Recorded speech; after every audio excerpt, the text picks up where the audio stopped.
Bonjour à toutes et à tous, bienvenue dans le podcast La Sueur, salut Big Rusty. Une carte Abu Dhabi. Oh là là, on s'est régalé les gars.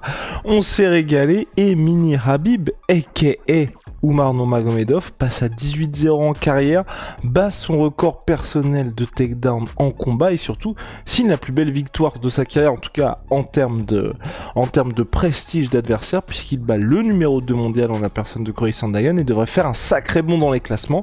Et il demande ni plus ni moins que le title shot après une, c'est vrai, belle performance. Premier combat en 5 rounds pour lui, rondement mené. Victoire, décision unanime, 50-45, 49-46, 49-46. On va voir tout ça ensemble, c'est parti. Générique. Soit.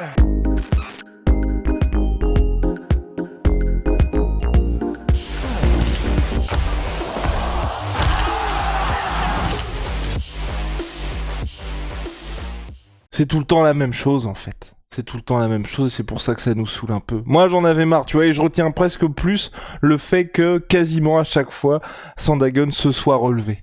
Et parce que j'ai eu très très peur. Dès le début du combat, j'ai fait oh non merde. Tu sais les flashbacks d'Aljamain Sterling où tu fais oh non, oh non. Ce qui est très frustrant, c'est que d'un côté, la performance est impressionnante. C'est vraiment impressionnant d'arriver à faire ça.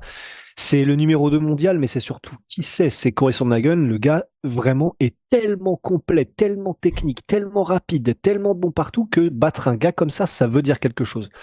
Donc, la performance de le battre, et surtout avec ces scores-là, donc grosso modo, il a gagné quasiment tous les rounds, ou tous les rounds, selon les juges, ben, c'est très fort. C'est vraiment très fort, et il est très chaud. Vraiment, il est très chaud, potentiellement champion.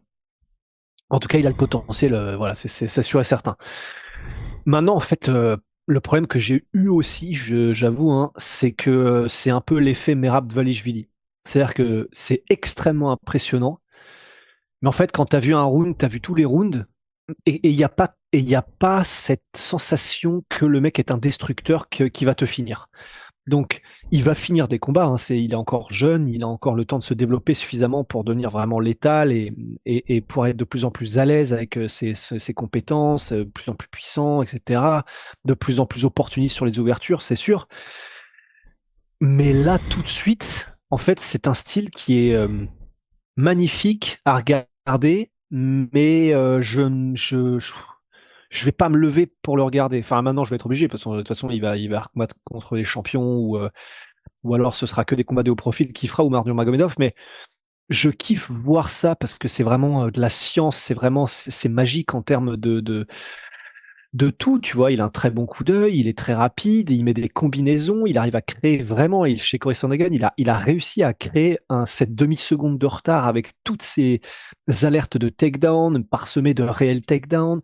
Il mettait des belles combinaisons en anglaise, avec toujours ses kicks qui interceptent.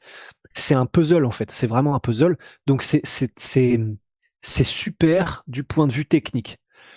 Maintenant, voilà, c'est pas un combattant que je me lèverais en pleine nuit pour regarder. Bah, je le ferai parce que c'est notre métier, mais j'ai pas envie, tu vois. Voilà, bah pareil. Pareil, mais on fait pas toujours tout ce qu'on veut, ok? Non, donc non, moi je partage ton avis, ça m'a vraiment saoulé. Il n'y a pas eu le panache qu'il Mais pouvait parce que avoir. c'était une carte de merde aussi. Je Oui. pense que c'est ça qui a fait qu'on était saoulés. Carte de merde et carte de merde et tu sais c'est un peu ce truc qu'il y avait généralement où quand on voyait les Dustin Poirier, les Justin Gaethje, les trucs comme ça par certains moments avec Khabib où tu dis ah bah là ça y est il l'a chopé et on repart un petit peu pour un round alors que mine de rien Oumar c'est un peu comme Islam Makhachev, c'est une version améliorée de Khabib où le gars a une vraie richesse, une vraie palette technique en striking et là je trouve à mon sens hein, même si bon, hein, faut se retrouver en face de Cory Sandhagen, qui est l'un des meilleurs strikers UFC toutes catégories confondues, donc forcément premier main event en plus, bah t'as toute cette jauge de risque là qui est à manager. Mais j'ai trouvé ça dommage qu'ils viennent vraiment pour gagner plus que pour faire le spectacle et apporter une vraie performance, parce que en soi, en vrai, dans les échanges debout, il y avait un peu match entre les deux aussi, tu vois. Et donc c'est là où je me dis, il y avait peut-être moyen de faire quelque chose un petit peu plus du côté d'Oumar Nurmagomedov. Et là oui, l'essentiel est là avec cette belle performance. Chaque fin de round en plus, il poinçonnait ça avec la mise au sol, mais tu te dis ça aurait pu avoir un petit peu plus de panache parce que là, bon, on a juste un petit peu le seum. Et personnellement, enfin, toi, je sais pas ce que t'en penses. Je serais chaud pour un petit Figgy contre Oumar au prochain combat, tu vois. Ah ouais, parce que Figueiredo vient de battre Marlon Vera. Ouais, c'est quand déjà l'UFC Sphère? Ça va être un peu juste, c'est le 19 septembre, je crois. 19 septembre, ouais. Ah bah ouais, donc comme ça vient vite, 14 septembre, pardon. 14 septembre, dans un mois et demi, un peu moins d'un mois et demi. Donc ça vient vite. Donc si c'est ce que l'UFC voulait faire, ben il pourrait attendre et puis faire le gagnant donc de O'Malley contre Maradvalishvili contre Oumar Nurmagomedov. Mais j'ai aussi cette sensation que c'est peut-être un peu juste parce que Khabib avant de combattre McGregor, c'était pas le plus demandé des fans, c'était pas celui qui avait le plus de succès et il le mérite, méritocratiquement parlant, c'est clair qu'il est là, Oumar, mais comme en termes de divertissement, je pense qu'il n'a pas gagné énormément de fans. Putain, j'ai l'impression qu'on le démonte là, alors qu'il a gagné de manière impressionnante techniquement, c'est assez bizarre. Mais voilà, c'est vrai que je pense que du point de vue des fans américains, si les fans américains ont regardé ça en direct, parce que je crois que ça devait être en plein après-midi, peut-être pour eux, vu que là c'était 23h, enfin plutôt minuit, mais ouais, voilà, il y a pas ce côté que recherche lui. D'ailleurs, c'est pour ça, tu vois, on parle de Merab Dvalishvili, c'est pour ça que Merab Dvalishvili a mis autant de temps à avoir son title shot. C'est parce que l'UFC y allait à reculons. Et vraiment, c'est parce qu'il n'y avait plus le choix qu'ils lui ont filé le title shot.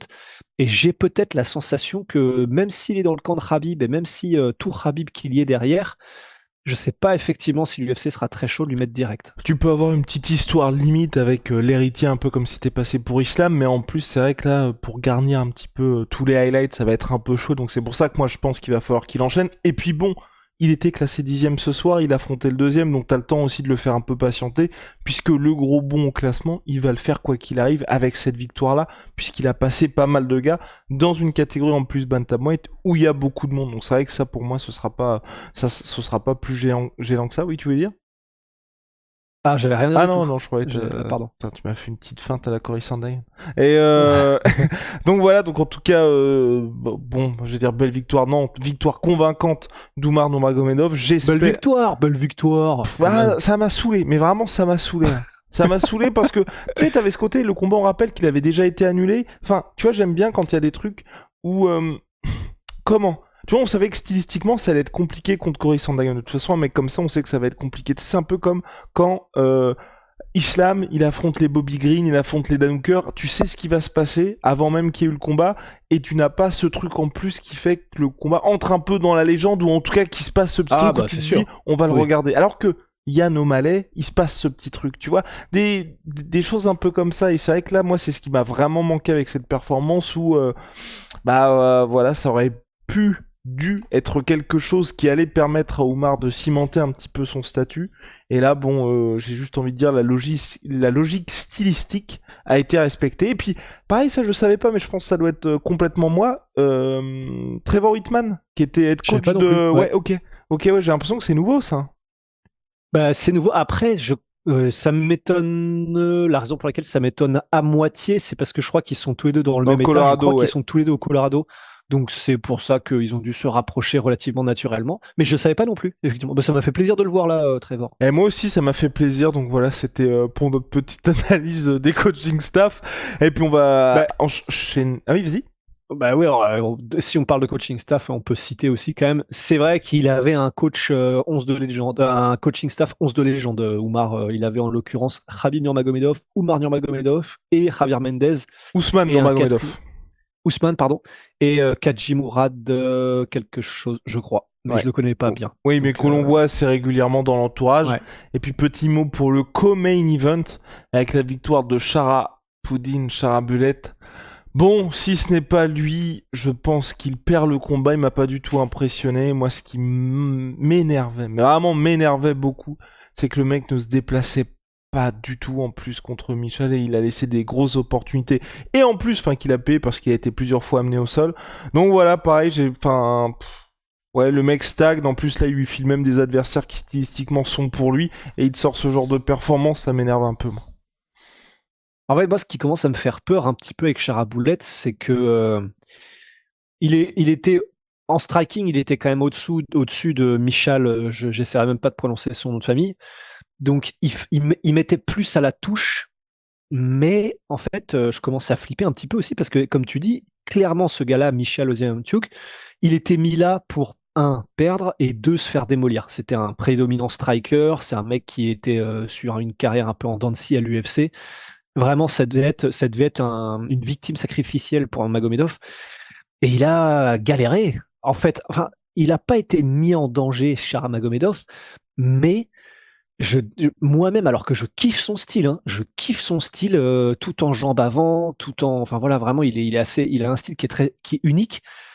Mais en fait, au milieu du dernier round, du troisième round, j'étais en mode, bon, bah, en fait, on n'avance pas, quoi. C'est-à-dire qu'il se passe la même chose qui se passe depuis la première seconde du combat.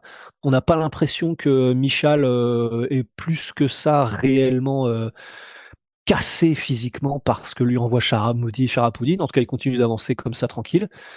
Donc bon, il marque des points, j'imagine. Il marque des points, je pense qu'il est dans les petits papiers de l'UFC. Et on rappelle quand même un peu, enfin, il n'a eu que 3 semaines pour préparer ce combat. Donc peut-être que ceci explique cela.